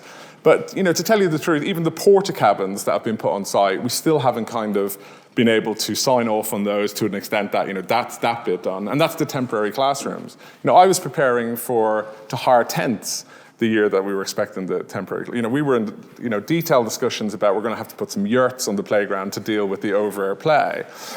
So, we got there in the end, but it was difficult. And it wasn't just West Sussex. Woodard were not easy in this either. It was just a difficult time. But in that process, I learned that, you're getting an extension on your house. It's always more expensive and it always goes on longer. Well, try expanding your school to the extent that it would take another few hundred students. And I think the reality is that what I'm not willing to compromise on, and where I am pushing back now a bit, is that I can't just accept that a concrete block is going to go in over there and we'll put 12 classrooms in there or 8 classrooms in there and pretend that that's going to be all right, because the 6,700 students will still have to come in here to have their lunch. They'll still have to walk up there. We teach a combination of 50,000 different lessons in a year. It's secondary school timetabling is highly complex. So there's so much movement around the school. So while it'd be easy just to go, yeah, come on, everybody in, I am pushing back and saying, look, the quality of the expansion has to be such that it won't in any way affect the quality of education at the school. So you can't, I'm not going to say, yes, yes, yes, let's have a big block and shove them all in there. That would be daft, right? Everybody would lose in that situation. So I am, of course, never say never is a fair thing to say, and I would say I'm trying, and these guys are, they are decent human beings, and we do have decent conversations, but it's complex. So no, it's not. There's not a philosophy that we have to stay at 240, but we are not just going to say yes to 300 because it's difficult, and it has to be. The planning has to come with something that is really adequate. And the truth is that to do that, it would be a major restructure of the school, widening corridors. We'd have to get through all sorts of planning permission. And I think it is honest to say that nobody is saying no, but everybody is saying it's difficult. It's really difficult. And I won't say yes to just any old kind of, let's just shove a block in here, because just to make the problem go away, because it won't. We'll move into different problems. And if I could just, I will shut up now. I've had a long day, Alastair. But if I could just say one more thing, is that in this process, I will absolutely admit that my admissions policy is out of date. I kind of just arrived at the head in 2018 and very much had kind of, I'd worked in very oversubscribed scenarios in London, and I just kind of went, well, let's just do that. But obviously, what we're dealing with here is really quite difficult and quite different to what I was used to. So I did kind of consult on fair banding in 2018. As I genuinely believe in comprehensive education, and I think fair banding is a good model. But we weren't oversubscribed, so it never kicked in. And then I said, let's start using that fair banding clause. Let's dip our toe in the water. And all fair banding is doing is just ensuring that you're getting a comprehensive intake. But, we've heard again and again how stressful this whole thing has been. And, the mental health issue, you're listening to the students kind of going, where are we going to school in September? I mean, that is crazy. That is unsustainable. We've got to stop that. And it's become really obvious to me. And, Joss is getting stopped in the street. And I haven't even announced anything to the primary school parents. And the primary heads have really kind of kicked back at me as well, which is fair because they know the children best. So with that in mind, I'm not going to introduce fair banding. Okay, I'm taking it off the table. I do listen to you, Lawrence. I do listen to you. But, again, I would say in my defense, I was just trying to get the thing moving. But I will consult, year 4 parents who are here, year 5 parents that are here. I will change this policy, and I will try to find something fairer, and I will absolutely work with these guys. I'm happy to admit that this is out of date. There are other things we can do to kind of shimmy this along slightly, and I'll definitely play my part in that. But no fur bending. It's yes to an expansion if it's a really good one that will facilitate great movement around the school for that amount of students. I think that's unlikely. I've asked for Norman Foster to turn up, and I asked them, did they see the Apple store in Chicago? They kind of laughed at me. I think it's going to be, a concrete block that will give us a temporary solution to this problem, but then you'll all be complaining to me that our children are getting squashed in corridors and can't have lunch, and there's 35 kids in the classroom, and all those things have to be kind of taken into consideration as well, which is hard, but it's right in the long term. So that's enough talking. So just one more answer. Were you signed up to the 300 that was in the planning? 100%, and I still am, Alastair. If somebody said to me, here's how we take this school from here to a pupil admission number of 300, and it means that there will be no damage to the quality of education to everybody there, that's a yes all day long. But that plan is not coming. I don't believe that plan is coming in terms of what it would actually take. To adjust the building of our size, again, would be like building a new building. It would, you'd have to widen corridors, knock things down, and all the rest of it. And it's not as simple as it sounds. I also heard that you'd have to shut the school for green time. Realistically, you would be shutting the school. Of course you would. Because it's not a matter of just putting another building on site. It's a matter of adjusting the £36 million building that's already there. And adjusting that, how would you do that whilst teaching 1,500 children? I don't know. With Shoreham Academy, how far along do you take pupils? Is it as far as Southwick? Do you take pupils from Portslade and places like that? Go on, yeah. So this is Jim. So, the very quick answer is there's a shared catchment area between the two schools, which basically goes from Portslade to West Shoreham. So Brighton and Hove is a separate local authority. So therefore, that's the boundary, that's the border. And anyone who is in a separate local authority is below any of those catchment admissions. So our admissions policy has been consistent for the last, I'm going to say 10 years because I've been coming up to 10 years, but it was consistent prior to that. And it's always been consistent to whatever the local authority has set and deemed to be appropriate. So technically we are our own admissions authority, and that's absolutely correct. But I think the first year I became head, we were oversubscribed for the first time, and it was very apparent and important to us to ensure that actually we were very transparent and very consistent and common to any other school in the way in which we approached our admissions, because I didn't want there to be any confusion. And in fact, so we recently consulted and reviewed our policy. Some of our colleagues who work in the school put forward a proposal which we considered about including them within the admissions criteria, but we deemed that, and our Board of Governors deemed that to be inappropriate because they felt that was going to be divisive within the current climate, and I didn't support that. I don't know whether it's useful for me to say something which relates to the previous question, which relates about in school growth. Would that be helpful?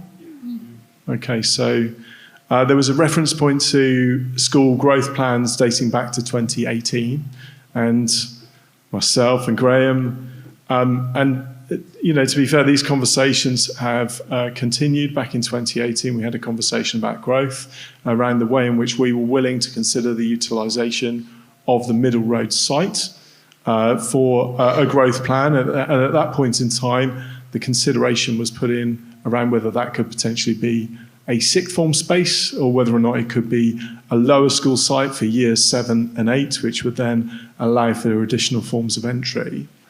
That plan never saw the light of day. And I think the reason why it didn't see the light of day was because there was an alternative solution which provided, that would be my analysis, my view. It's a personal view, it's not a formal view, but I think because there was a ready solution in SRWA Woodard at that point in time, it seemed to make sense for that to be the case. I guess the next question on is, how do we feel about school expansion? Well, I'm not going to say all of the stuff that Kieran just said, but it absolutely applies, which is we're completely open to the idea of meaningful, well-funded, well-planned, building growth that take account not just of classrooms, but of the experience at the school. And we're always open to that, and we always have been. But we require investment and commitment from the local authority to make that possible. And if that's something which they want to have conversation around and to explore, we're open to exploring that.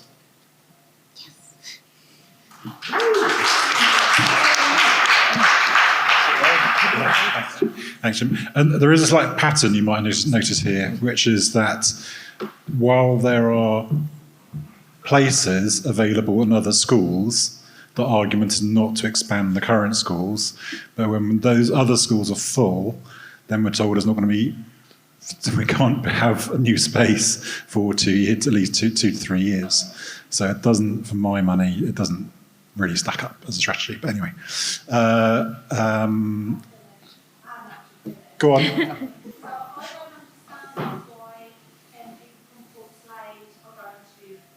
Academy, and then we're being told today, we've got Packer here, we're being told to go and look at Packer when that's not a local school for us. So I don't understand why people from Portslade and Southwick are coming to Shoreham Academy. I don't even think it should be called Shoreham Academy, really. I think Jim was trying to comment about whether any children from Portslade did or didn't go into Shoreham Academy, and I think I got the impression that from another authority they wouldn't rank higher than children here. You can apply wherever you want, and I think that's part of our guidance, is about saying you should explore. It's not a given that you should go to other schools, but hearing what we've heard from the head teacher at Packer, speaking with Brighton and Hove, that's an option for some families, particularly if you live on the eastern part of Shoreham, that you may wish to explore. But I think Jim's saying that the line for the catchment doesn't mean anyone from Portslade is coming in over and above West Sussex children. Is that fair, Jim? So the only instance, so the first thing is to be aware of where that border sits, which I think is Trafalgar Road. Yeah, where the Trafalgar pub is. I was thinking in terms of where the pubs are. Don't know why. But the only instances in which you might conceivably have students admissions trumping those admissions codes would be, for example, if there was a child that was looked after, and that might allow, or a student making an application with a EHCP, so an old school, a SEN statement.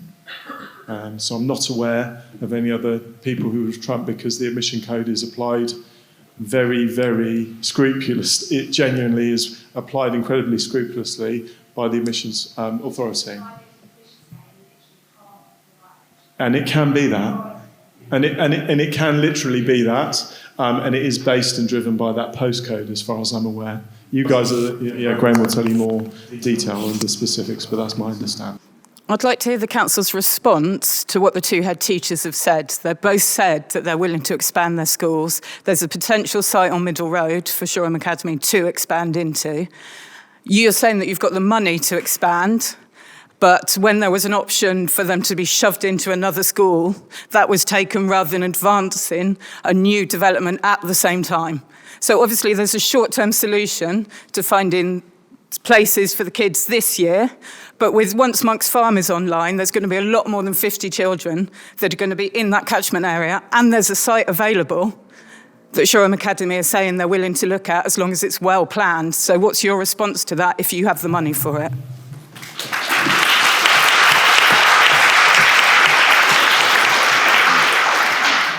The response to that is we have made it very clearly stated that we would want to continue the conversations, hearing from both head teachers here a cautious agreement to have conversations about expansion, so long as it doesn't impact on the children that are currently there, and the provision of accommodation for additional children is complementary to what they've already got. And we've heard issues such as about the challenges of corridors and pressures. So the simple answer is really heartening to hear that, and we will continue to have that conversation. But I think, as they've said and we've said, that isn't going to be easy to achieve, to find something that meets everyone's wish. Certainly not for September 2024, and possibly for a future date. I would never want to give a date, because you can be hung out on these dates for this, but... Yeah. I'll do it, and it got like a main price scenario. I can't see that there is a reason not to do that for people in Shoreham. You know, hearing the stories that we've heard tonight, why not just give them the money to pay a load of the time? And I think I said earlier at the opening here that the answer is yes. So I'll stand up just so people can say. So the answer is this is not a financial impediment for this. That money is available, and we've done that. It's about the capability to expand without undermining the integrity of the existing teaching. So so the desire for us to do that is there. Clearly, the head teachers have to protect their integrity on what they're already doing, and that needs to be, and that's conversation. Funding, isn't it? Site schools exist, they exist in the locality. You told us about some we can go visit up there. So why could that not exist within our locality? Yeah, I'm not sure, sorry. I'm saying, what I feel like Jim has said, particularly with the idea of having a split school site, is that actually it would have to work on both of those campuses. You have to have sports facilities, dining facilities, you have to have those things available. Yeah. And that becomes, then you have duality of staff. But Hove Park and Stenning all operate on dual sites. So it is possible, but you have to fund it. And I keep saying that the funding is not the impediment, that's there. It's how we can maintain that integrity for the schools and that expansion. So I'm saying yes. So Jim, yes, you've got your money. And sort of they're Let's saying make it happen. And they're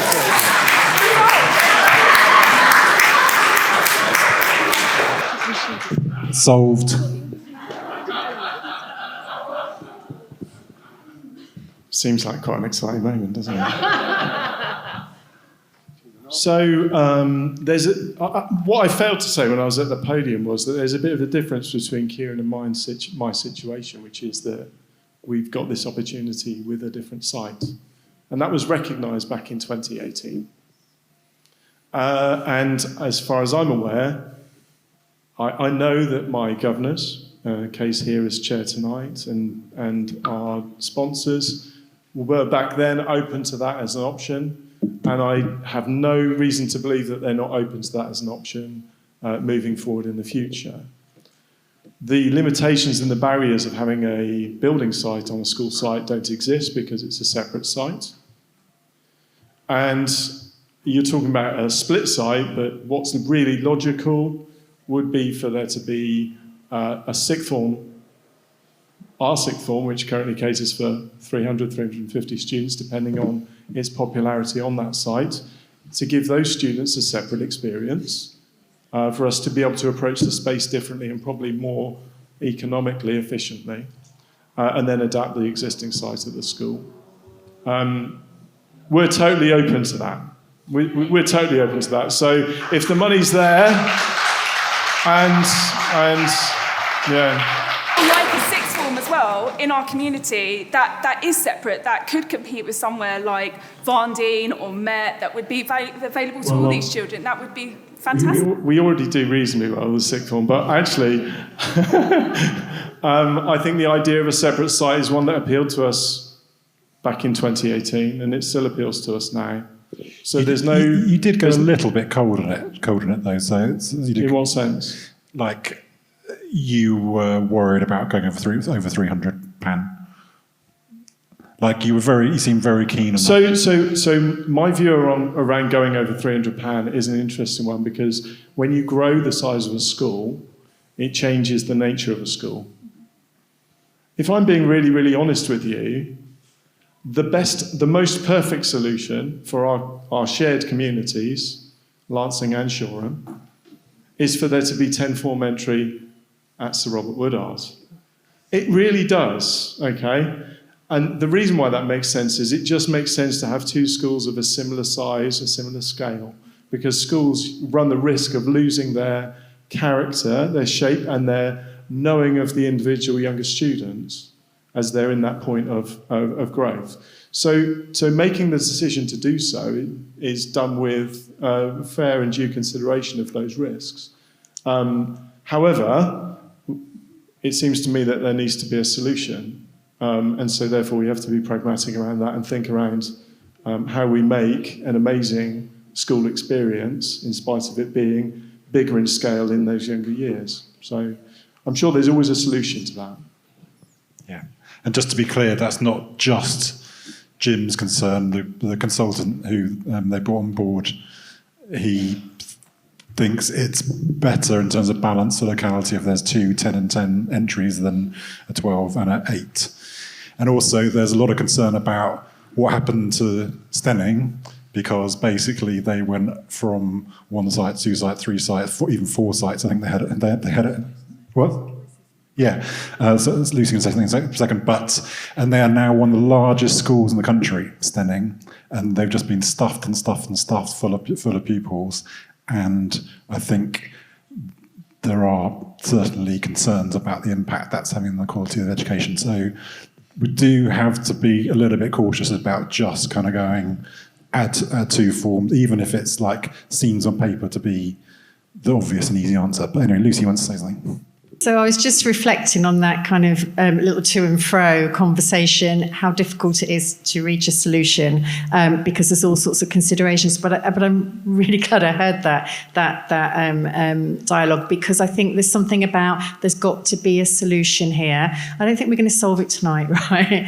And but I think there's something about, and you know, I think I've said this right at the beginning, that the independent person that we've got to come in to kind of do look backwards is a really good guy. I think most people have liked talking to him, think he's clever, think he understands the situation. I would propose that we ask him to do a piece of work for us, for the community, and say, okay, you understand where we've come from, now help us work through the best solution with this, because it's kind of, you know, it's not going to be what I think, it's not just going to be what Kieran thinks. You can feel the knock-ons of this. So I think that I would be very happy to ask him to do a further piece of work for us and say, would you consider doing a piece of work which now looks at the solutions? We've looked at the problem.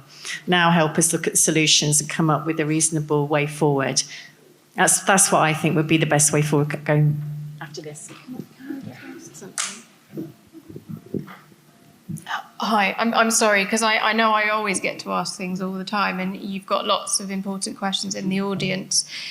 I'm just sitting here dying to ask this since Graham made his presentation and commented on our request for increasing the number of preferences. Now, every conversation that I've heard about a solution to this problem is about building expansion. It's about increasing numbers, which should be considered. It needs to be considered. But at the same time, we have been researching, there are more tools in the toolbox that need to be considered and put on the table alongside this.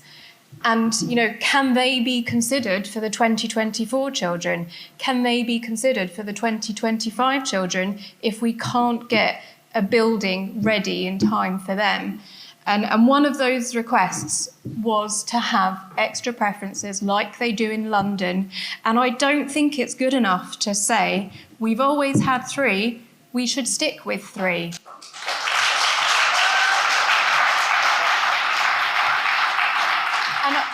And the reason for that, you know, we used to live in caves. We don't live in caves anymore. I'm sure it wasn't very pleasant. But to add to that map we saw at the beginning, that gap, that black hole, is where we live. It's where many people here live.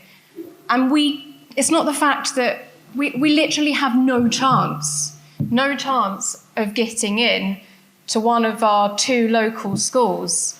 It doesn't matter how many times we put them down as a preference. unless we have a sibling, we literally have no chance. But if you increase the number of preferences, we can put one of them down, which we need to have a chance, but also to be eligible for transport support, to be eligible of having a sibling go to that school in the future. Because if you don't know, if we hadn't have put down one of those schools and we ended up where we ended up now with St Andrews, our younger children would never have a chance of going to St Andrews with their siblings. You have to include one of your local catchment schools to be eligible for that oversubscription criteria. So for us, we need those extra preferences in order to give us a fair chance, the same as everybody else in the locality. I also want to add to that there are more tools in the toolbox, so I'm really pleased to hear Lucy say about going back to speaking to David, because we think we can do things with catchment. There are things such as nearest priority that can be added. We can look at footpaths rather than as the crow flies.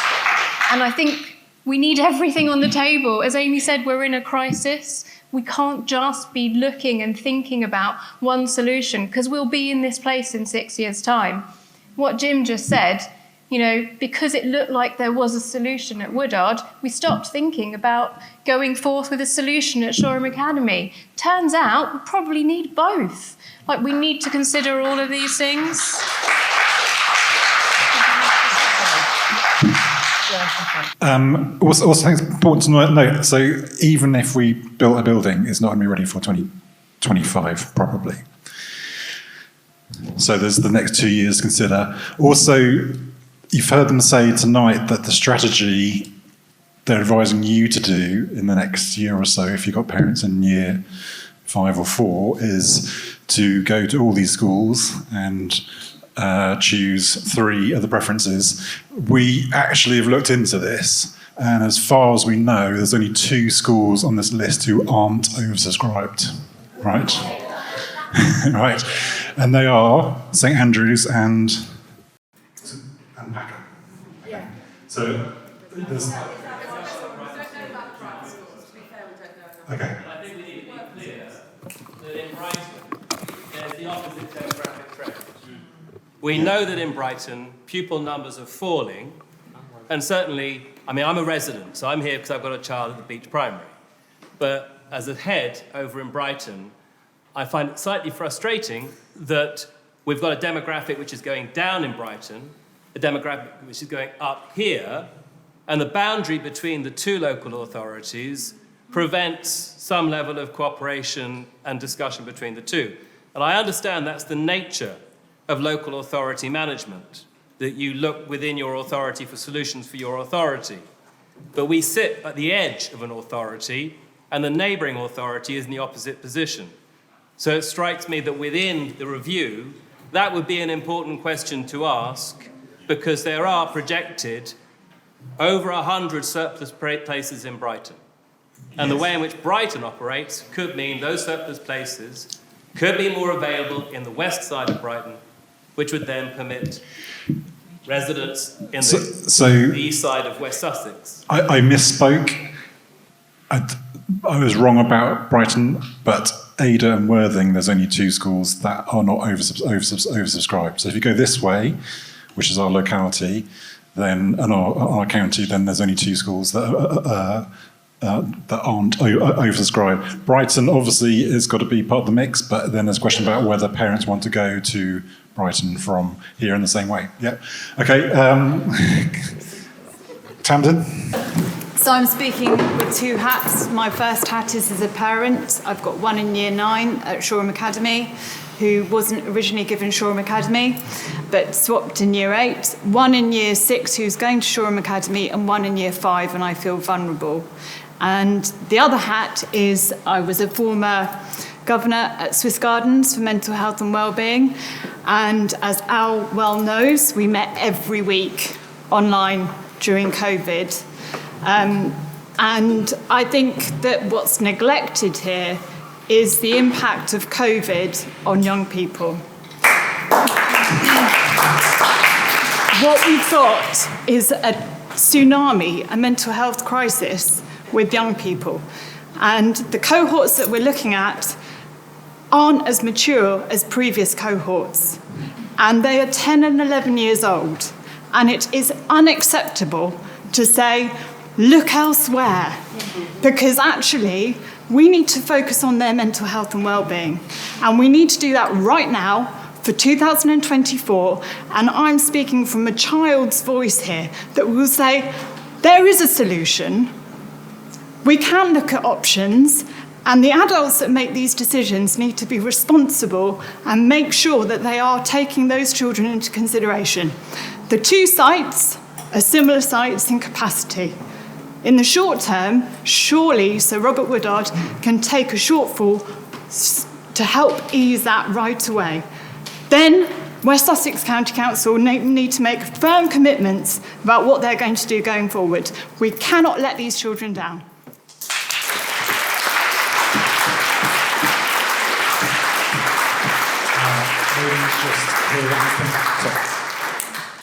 I think Jade touched on it slightly, but I'm a parent. I live in BN435, which is a postcode that seems to have become very known about. Lots of people have talked about it as a vortex, a gap. It's my home, it's my children's home, and I feel very passionate about where I live.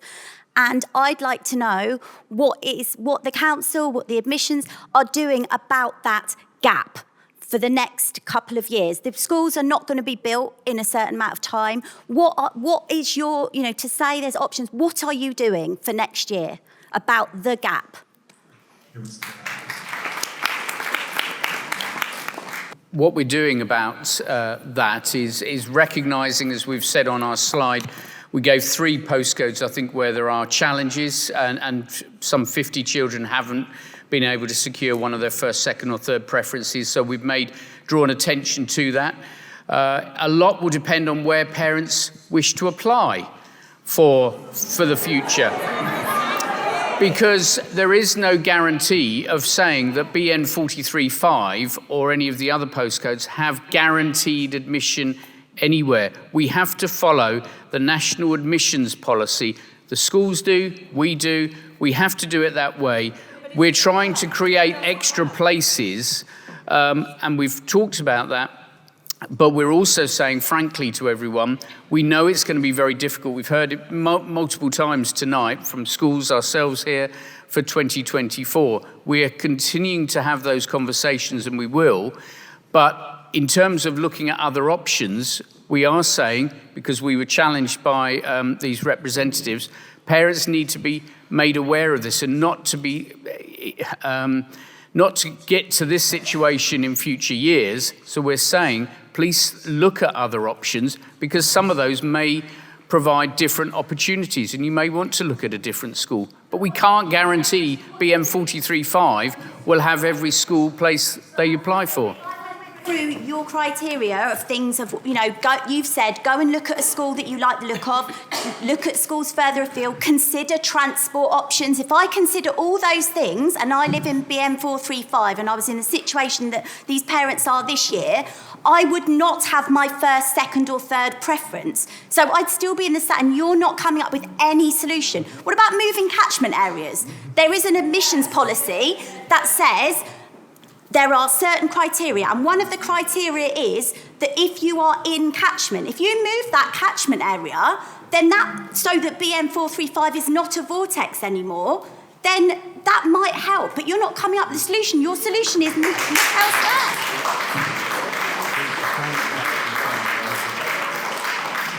I think we have actually heard from Kieran, the head teacher at Sir Robert Woodard Academy, that they may wish to explore the admissions policy going forward. We can have a conversation with them about that. That would not be implemented until 2025 to comply with the National Admissions Code. I am sorry, this all sounds very defensive, but we have to comply with that code. And what we've heard tonight is that the school is prepared to have a conversation about their admissions policy. I can't speak for them. The school will need to have a conversation with us about it, and we can take that away to explore. So thanks, Al. So I am a district councillor and I've seen this situation for the last 7 years. But my son is in year 4 at Swiss, so he'll be going to school in 2025. I'm also in BN 435, and I'm getting confused because you're telling us we have the option of choice. So my question, I've got one question and one ask. So I'm going to go for the question first. So we know there were 76 families that were displaced and couldn't get 1, 2, 3 choices along the whole of the coast from Ada all the way to Littlehampton. So you're suggesting that we look at those Worthing schools. Well, I know that in 2022 and in 2023, people on the west of Worthing weren't getting their Worthing 1, 2, 3 choices. So you're kicking the can down the road, aren't you? Now, whilst there may be choice in Packer, that gives so little choice to people on the west of Shoreham and Ada in terms of where they can send their kids to school. So are you looking at this holistically? Are you looking at where the impact pushes down the boundaries into other areas? And then the other question I've got is, and then the ask I've got is that you're saying, and Mr. Olway and Mr. Wagstaff, you pointed to choice. Now, earlier, you said that's an informed choice. Now, actually, the West Sussex School Planning document, can I make an ask that you put the numbers in that have applied for a reception year now, because you've got those numbers. And can you also provide what the 2023 numbers are in now, because you have those numbers. And that allows us to make an informed choice. So that's my ask. Thank you.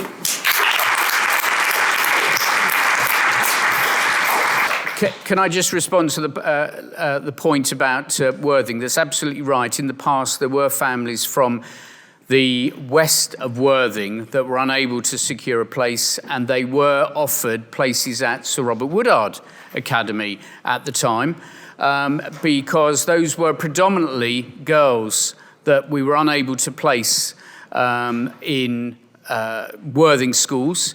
That led to the conversation with St Andrew's Boyse School, considering becoming co-educational. They chose to become co-educational. The county councils and the diocese, the Church of England diocese, supported that. The county council was invested in that, and the school is, I think, growing and developing on the back of that, and they're very pleased that they've become co-educational to offer extra places there. So it is a fluid situation, and changes can happen. I think what we've heard tonight is that there is a wish to continue the conversations. Lucy Butler has already suggested, David, the consultant may wish to look at some other options. If I can take the liberty of saying, we may wish to ask David to advise about the extra preferences, and to explore with him whether he feels that might be something we'd want to explore in West Sussex.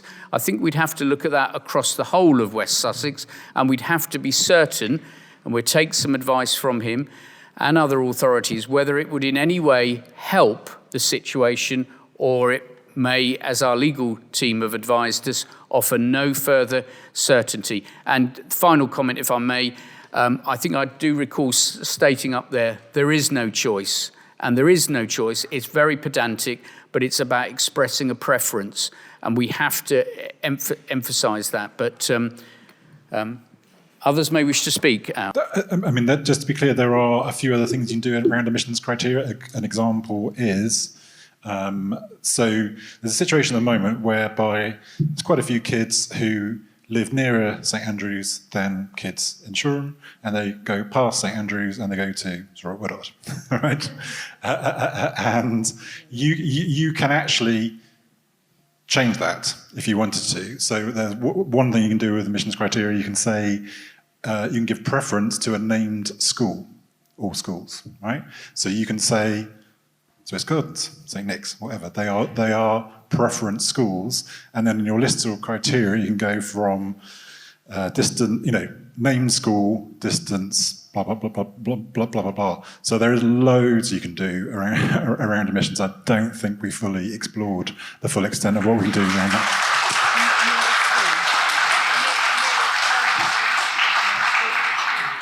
There is another catchment type, which is nearest, forgive me if I get this wrong, nearest school catchment. So that would mean you don't leapfrog over your nearest school to get to the next school.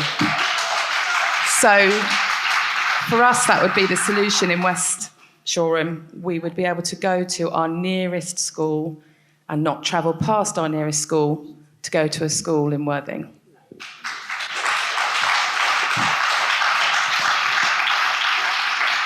I think I'm right in saying you have to. Does it take a year before you can change? Okay, that's the problem. So you can do that, but you have to give 2 years' notice. Is that right? Yes, we'd have to. The process would be if we wish to implement any change in this autumn, we will be talking about admission changes for September 2025.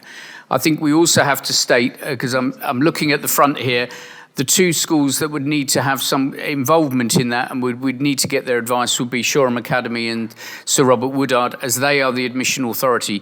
If they wished to change, revise, adapt, whatever, their admissions policy, I think they've heard you ask them to consider it. It's not in our gift as a county council to enforce that, but it's something they may wish to consider. So I became a governor at Sir Robert Woodard when Shoreham Academy was full and residents were coming to me because they didn't want to have to send their children out of Shoreham. And I would point out that contrary to the slides, Sir Robert Woodard is on the boundary of Sompting. It is not in Shoreham. So our residents have already compromised, and thanks to the hard work and the dedication of the head teacher and the senior management team at Sir Robert Woodard, it has become an acceptable alternative, and now it is full. And looking at the list of alternatives, we have Sir Oscar Romero Catholic School, which I believe is in Goring. We have Varndine, which is East Brighton. We are in the middle of a... Yeah, we are... It's 16 miles. Exactly. I know. And that is my point. We have got a cost of living crisis, but we are seriously expecting parents to consider sending their children not to Sompting, but to another county to go to school. And I have a question for you. If a child has to go to school and it's more than 3 miles away, then they are eligible for transport support.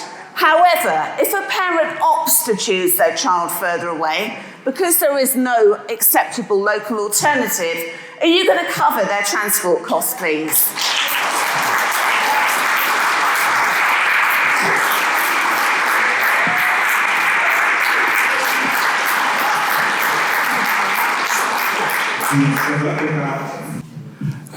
There's obviously a council's transport policy regarding home to school transport, which has the 3 mile link within that, but also if a parent has chosen a school within that, obviously that particular place, then it doesn't necessarily automatically follow through that the parent currently can actually have transport support.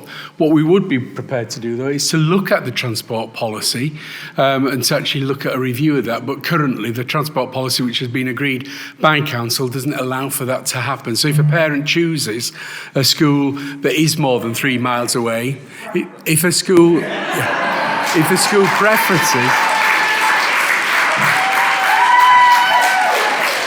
If a parent preferences a school that is more than 3 miles away, then that's their preference, and therefore they chose. Yeah, what I'm saying... Yeah, that's what I'm saying. And I hear what you're saying on that one, but I think that's something that will need a review of looking at the policy on transport, which has been agreed in the past. But it is probably something we would be welcome to actually look at that to see whether any change is needed. So just to be clear, the policy of St Andrews at the moment is that they will only fund a train or bus pass, which, hard numbers, that's 20 grand a year. A coach would cost 80 grand a year. Funding for new building, right? So I mean, listen, I'm on your side. like from my point of view, difference between 20 and 80 grand in this scenario is a rounding error in their accounts for 1.86 billion budget authority. So I do think they should do transport. Listen, I said. Can I just ask a supplementary, Alastair? So if you... Actually, Joss, do you know what? Like, I think you had a go, so I'm just going to go back. I just want to know how quickly they could review that policy on the basis that most things seem to take 2 years. Transport, how quick? I think it would be very unwise to give a date to do that. But I would suggest that just looking at the transport policy alone is not the answer to the challenges we have here tonight. Again, I think it's more around looking at creating the additional places is the answer, rather than saying we're just going to send children further and further away. And forgive me, I do need to come back to you on that bit. Those are schools in a wide variety of an area. Parents can express a preference. We're not saying you go to Varndine or wherever. We're saying that if we hadn't given you details of that, I think parents would have said, what are the options around there? It's about, we're not expecting everyone to go to every single open evening, but we are suggesting have a look at the information for it. We want to work with you. Basically, I'm an activist for the democratisation of education. Firstly, I want to thank FAST, Amy, Jade, Al, thank you. We're indebted to you for all that you've done. Thank you very much. Actually, my ears pricked up when it was mentioned that you have legal advice in West Sussex County Council, because I think that the words that we use to describe this problem are incredibly important. Amy was using the word crisis and emergency, and I think that's absolutely right. But I don't think it's an exaggeration here to describe this whole action as a violation of human rights, okay? This is not an over-intellectualization. Your solution to the problem with people like Amy and sending children to St Andrews when they might not be of the Christian faith is a violation of human rights. I do not have a Christian family, and I wouldn't take too kindly to the fact that my only option for my child is to go to a Christian school. This is about human rights, and so you can't be sanguine about it and say, oh, there's nothing that you can do. There has to be something that you can do. If you're having legal advice, what lawyer in this world would advocate that the only choice given to parents of a number of different creeds and backgrounds would be to send their child to a faith school? Would you fancy a legal challenge on that?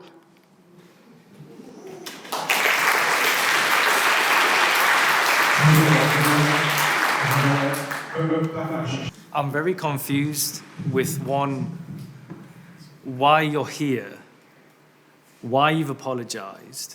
It's slightly unclear what the apology is for. I understand that you have to work with legislation, but again, why are you apologising? Are you apologising for now? Are you apologising for 3, 4, 5 years ago? Are you now apologising for the next 2, 3, 4, 5 years when we still haven't built a school? And just to put this into context, after the last meeting we had here, I went home, spoke to my wife, and this is the conversation I had. Do we have to sell our house? Have we got to move? Do I have to look for another job? And I am quite lazy, and I don't want to do that. But I wouldn't want to not spend time with my children. I really don't think that you understand that you're going to have an exodus of people. With one hand, you apologise. With the other hand, it's like a poisonous relationship. And quite frankly, I do not understand if I'm listening to the leader who quite openly said, we apologise for this. But with the other hand, I understand why you're having to use the words that you use. For me, it angers me. And I cannot take whatever you've said, prove it to us. That's all we ask.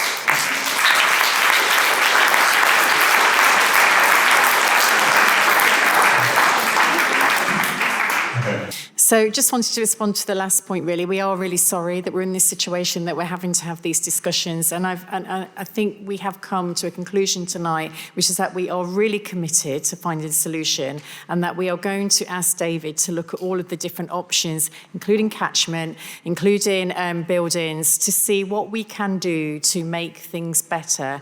And that won't be overnight solution, because these things aren't overnight, but that's our commitment. And we have heard, and we do understand understand how upset you are, and we do, genuinely, we want to help. We have to work in this morass of admissions criteria, which is set nationally, that's a fact. We have to work, with transport policies, that's a fact, but we have genuine commitment to make things better for this community, and that's all I can say. And people, I know that I've been working with the parent reps, and if I say something, I mean it, and I will see it through. So that's my commitment to you here tonight.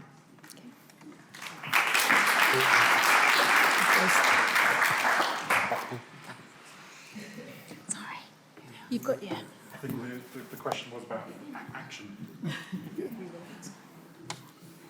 Look, sorry, is the mic working? Okay. I'm just reiterating what I said right at the start of this. There is a real desire to find both the short-term and the long-term solution, and we are prepared to look at other options. And Lucy's made that really loud and clear. I think you've heard from the school heads. There is a desire to try and find the multitude of solutions that's here. There's not a financial impediment, and it's about trying to find that. I do recognise the schools need to keep their integrity of their quality of teaching. And you as a parent wouldn't want them to undermine that. So it isn't an easy solution, because if it was, we'd been sitting here telling you about it now. And that's the important bit. I just want to acknowledge there are challenges. This county has grown by 9%.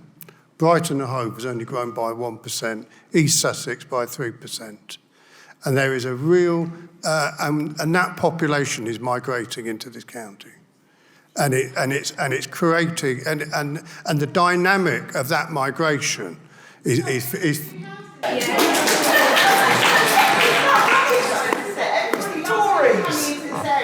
That is why we are such a fantastic, diverse community. But why keep building houses if you're not going to be infrastructure? Yeah. So I would share that. So in regards to that, I would share that with the planning authorities. We're not a planning authority. What we will be doing, we will be challenging development at the county level because of the fact that on this development there are new burdens, schools, health facilities, public transport. I already have an issue with one planning authority, it's not this one, who is refusing to seek education section 106, which is putting more burden in that local community.